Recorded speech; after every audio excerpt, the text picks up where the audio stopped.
এটা হচ্ছে কিবলাতাইন, যেখানে দুইটা কিবলা।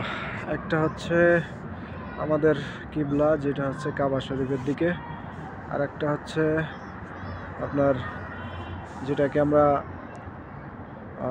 আকসা মসজিদ বলি, যেটা অবস্থিত হচ্ছে ইসে মসজিদুল আকসা, যেটা হচ্ছে ফিলিস্তিনে অবস্থিত, যেখানে এখন ইসরায়েলের সাথে যুদ্ধ চলতেছে। এই যে কিবলাতাইন, এখানে হচ্ছে দুইটা কিবলার দিকে, যেখানে আমাদের নবী করিম সাল্লাল্লাহু আলাইহি ওয়াসাল্লাম যখন ওখান থেকে আসছিলেন, তখন ওইখানের কথা বারবার মনে করছিলেন। তারপর আমাদের কিবলা চেঞ্জ হয়েছিল আর কি।